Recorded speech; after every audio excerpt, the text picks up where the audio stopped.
Welcome back friends, ये हमारी video number 4 class 11 computer science with Python series के लिए। और हम डिस्कस कर रहे थे unit number 1 computer system organisation को। और इसकी सीरीज़ की प्रीवियस 3 वीडियोस में हमने इसी यूनिट के पहले चैप्टर को समझा था, यानी कि कंप्यूटर सिस्टम ओवरव्यू हमने देखा था। तो उसमें हमने देखा कंप्यूटर सिस्टम क्या होता है, उसके सब पार्ट्स क्या होते हैं।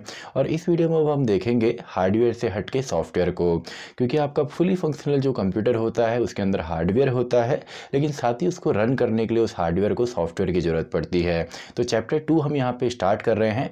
और अगर आपने प्रीवियस वीडियोस नहीं देखी हैं तो पूरी जो प्लेलिस्ट है उसका लिंक आपको डिस्क्रिप्शन बॉक्स में मिलेगा, और साथ ही में हर वीडियो के साथ आपको नोट्स भी वहीं पे मिल जाएंगे। तो स्टार्ट करते हैं। इस वीडियो के लिए टॉपिक हमारा है सॉफ्टवेयर कॉन्सेप्ट।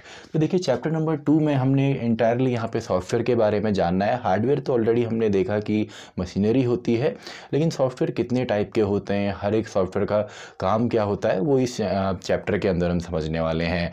और इस चैप्टर के भी जो नोट्स हैं वो आपको डिस्क्रिप्शन बॉक्स में मिलेंगे, तो वहाँ से आप चेक कर सकते हैं। तो स्टार्ट करते हैं।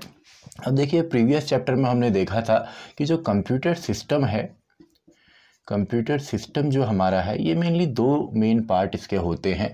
एक तो आपका हार्डवेयर पार्ट है, यानी कि जो मशीनरी यहाँ पे है, प्लस अब हम पढ़ने वाले हैं सॉफ्टवेयर के बारे में। तो देखिए, हार्डवेयर तो आपको पता है, जो भी मशीनरी होती है, जितना भी आपके डिवाइसेस हैं, प्रिंटर है, स्कैनर है, वायर्स हुए या रैम चिप्स हैं, जितना भी है, मॉनिटर हो, सीपीयू हो, ये सभी आपका हार्डवेयर का पार्ट है, यानी कि मशीनरी हो गई। लेकिन इस मशीनरी को रन करने के लिए हमको सॉफ्टवेयर की ज़रूरत पड़ती है। तो सॉफ्टवेयर क्या होता है? देखिए, सबसे पहले तो जो आपका सॉफ्टवेयर है, सॉफ्टवेयर को हम सिंपली बोल देते हैं कि ये सेट ऑफ इंस्ट्रक्शंस हैं, सेट ऑफ इंस्ट्रक्शंस इनको हम बोल सकते हैं। अब देखिए, यहाँ पे पूरा मैं नहीं लिखने वाला हूँ, जितने भी नोट्स इस चैप्टर के हैं वो आपको डिस्क्रिप्शन बॉक्स में मिल जाएंगे, तो वहाँ से आप पढ़ सकते हैं। तो सॉफ्टवेयर को हम बोल देते हैं सेट ऑफ इंस्ट्रक्शन या सेट ऑफ प्रोग्राम्स, इनको हम बोल सकते हैं, जिनकी मदद से हम हार्डवेयर को रन करवाते हैं या अपना कोई भी स्पेसिफिक टास्क वहाँ पर परफॉर्म करते हैं। तो देखिए, सॉफ्टवेयर के जो मेन 2 यहाँ पे पार्ट हैं, 2 तरीके के हमारे मेनली सॉफ्टवेयर होते हैं। एक हमारे सिस्टम सॉफ्टवेयर यहाँ पे होते हैं, सिस्टम सॉफ्टवेयर, और दूसरे हमारे यहाँ पे एप्लीकेशन सॉफ्टवेयर होते हैं, एप्लीकेशन सॉफ्टवेयर।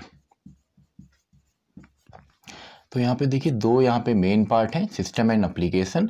अब देखिए, सिस्टम सॉफ्टवेयर जो है, सिस्टम ये है, कंप्यूटर सिस्टम ये है। तो ये क्या करेगा, एक कंप्यूटर सिस्टम को एक फुली फंक्शनल कंप्यूटर बनाता है। यानी कि सिस्टम सॉफ्टवेयर को काफ़ी बार हम मेन सॉफ्टवेयर भी कहते हैं, क्योंकि इसके अंदर वो सभी सॉफ्टवेयर आ जाते हैं जिनकी मदद से ही हम एक हार्डवेयर को रन कर सकते हैं। तो सिस्टम सॉफ्टवेयर मेन सॉफ्टवेयर है, और एक ऐसा सॉफ्टवेयर है जो एक हार्डवेयर को आपका कंप्लीट करता है एंड एक्सटेंड भी करता है। यानी कि ये हार्डवेयर को क्या करेगा, आपका कंप्लीट करेगा प्लस एक्सटेंड भी करेगा, उसको बढ़ाने में भी मदद करेगा। अब इसके भी आपके सब पार्ट्स हैं। जैसे सिस्टम सॉफ्टवेयर के अंदर आपका जो सबसे मेन यहाँ पे आ जाता है वो आपका होता है ऑपरेटिंग सिस्टम, ऑपरेटिंग सिस्टम। अब देखिए, फॉर एग्जांपल आपके पास स्मार्टफोन है, लैपटॉप है, डेस्कटॉप है, तो वो तो हार्डवेयर है, यानी कि मशीनरी है। तो उस मशीनरी को स्टार्टिंग में आपका रन करने के लिए हमको ज़रूरत पड़ती है एक ऑपरेटिंग सिस्टम की, यानी कि ऐसा सिस्टम जो कि पूरे सिस्टम को ऑपरेट करेगा, मेंटेन करेगा, कंट्रोल करेगा। फॉर एग्जांपल आपके स्मार्टफोन के अंदर एंड्रॉयड है, या आपके लैपटॉप के अंदर ऑपरेटिंग सिस्टम है, विंडोज़ हो सकता है, लाइनेक्स हो सकता है, या आपका मैक हो सकता है, या कोई भी और उबंटू हो सकता है, काली लाइनेक्स हो सकता है। जितने भी ऑपरेटिंग सिस्टम है, ये क्या करते हैं, ये आपके सिस्टम के मेन सॉफ्टवेयर होते हैं। यानी कि फॉर एग्जांपल आपके पास स्मार्टफोन है, लेकिन उसके अंदर अगर एंड्रॉयड ही नहीं होगा, तो उसके अलावा जितने भी उसके अंदर एप्लीकेशंस हैं, यानी कि जो एप्लीकेशन सॉफ्टवेयर है, जिनको हम शॉर्ट फॉर्म में ऐप्स भी कहते हैं, वो आपके रन नहीं होंगे। तो ये मेन सॉफ्टवेयर होता है जो कि आपके सिस्टम को रन करता है। और जितने भी आपके external devices, for example printer है, आप कोई कमांड देते हैं अपने सिस्टम से प्रिंट करने के लिए, तो कमांड डायरेक्टली नहीं होती, वो आपका ऑपरेटिंग सिस्टम वहाँ पे ऑपरेट करता है, एंड वही कंट्रोल भी करेगा, कोऑर्डिनेट भी करेगा। तो सिंपल है, ऑपरेटिंग सिस्टम आपका जो ये है, इसका मेन जो काम होता है, ये होता है रिसोर्स या रिसोर्सेज को मेंटेन करना, कंट्रोल करना। मेंटेन हम यहाँ पे करेंगे एंड कंट्रोल हम करेंगे ऑपरेटिंग सिस्टम की मदद से। एग्जांपल काफ़ी सारे हैं। फॉर एग्जांपल आपका एंड्रॉयड है, या आपका आईओएस है, या आपका विंडोज़ है। विंडोज़ के अलग अलग जो आते हैं विंडो 7 है, विंडो 8 है, विंडो 10 है, तो ये सभी विंडोज़ के हैं। लाइनेक्स आपका हो गया, उबंटू आपका हो गया। चलिए ETC में इसको कर देता हूँ। तो ये सभी एग्जांपल आपके हो गए ऑपरेटिंग सिस्टम के। तो इसके नोट्स में तो आपको और डिटेल में यहाँ पे मिल जाएगा। तो आपको आई होप समझ में आया होगा, जो मेन सॉफ्टवेयर होता है जो ऑपरेट करेगा वो ऑपरेटिंग सिस्टम होता है।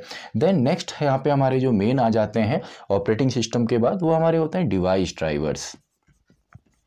डिवाइस ड्राइवर्स, तो देखिए डिवाइस ड्राइवर्स क्या होते हैं। डिवाइस ड्राइवर्स को ऐसे समझिए, अगर आप कोई भी एक्सटर्नल कोई नई डिवाइस आप लेकर के आते हैं, उसको आपने कंट्रोल करना है अपनी मशीन या अपने सिस्टम से, तो उसके लिए जो सॉफ्टवेयर्स आपके होते हैं उन्हीं को हम बोल देते हैं डिवाइस ड्राइवर्स।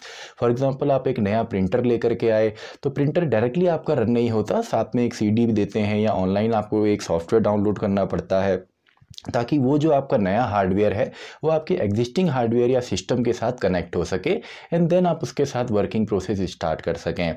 तो इन्हीं को हम डिवाइस ड्राइवर्स बोलते हैं, यानी कि जो नए हार्डवेयर को आपके एग्जिस्टिंग सिस्टम के साथ यहाँ पे अटैच करेगा, उसको रन करने में, कंट्रोल करने में हेल्प करेगा। तो डिवाइस ड्राइवर्स के भी एग्जाम्पल है। फॉर एग्जाम्पल प्रिंटर के लिए आते हैं आपके डिवाइस ड्राइवर्स, या आप कोई भी वायरलेस डिवाइस आप लेकर के आते हैं। फॉर एग्जांपल वाईफाई आप लेकर के आए, या आप फॉर एग्जांपल आप माउस लेकर के आए, वायरलेस माउस है, कीबोर्ड है। तो वायरलेस डिवाइसेस जितने भी हैं उनको चलाने के लिए भी आपका डिवाइस ड्राइवर्स की ज़रूरत पड़ती है। अब देखिए, पहले आपका मैक्सिमम इन डिवाइस ड्राइवर्स को डाउनलोड करना पड़ता था, या इनके साथ कोई CD आपकी आती थी जिसको आपने इंस्टॉल करना होता था। लेकिन आज के इनबिल्ट आता है, इनमें सॉफ्टवेयर ऑलरेडी होता है, इसमें मेमोरी ऑलरेडी होती है, तो डायरेक्टली जैसे आप कनेक्ट करते हैं तो ये डायरेक्टली भी रन कर सकते हैं। तो इसके अलावा प्रिंटर है, या आपका जितने भी वायरलेस डिवाइसेस हैं, इन सभी को आपके सिस्टम के साथ कनेक्ट करने के लिए, कंट्रोल करने के लिए हमें ज़रूरत पड़ती है डिवाइस ड्राइवर्स की। इसके अलावा देखिए यहाँ पे एक और है जिनको हम बोल देते हैं लैंग्वेज प्रोसेसर्स। लैंग्वेज प्रोसेसर यानी कि जो आपका कन्वर्ट करते हैं आपकी प्रोग्रामिंग लैंग्वेज को, यानी कि सोर्स कोड को मशीन कोड में। तो इस टॉपिक को हम नेक्स्ट वीडियो में देखेंगे, एंड साथ ही में जो एप्लीकेशन सॉफ्टवेयर है इसको भी हम नेक्स्ट वीडियो में डिस्कस करेंगे। एंड इस वीडियो के जितने भी आपके नोट्स हैं वो आपको डिस्क्रिप्शन बॉक्स में मिल जाएंगे, वहाँ से आप उनको पढ़ सकते हैं, और पूरी जो प्लेलिस्ट है उसका लिंक भी आपको डिस्क्रिप्शन बॉक्स में मिलेगा।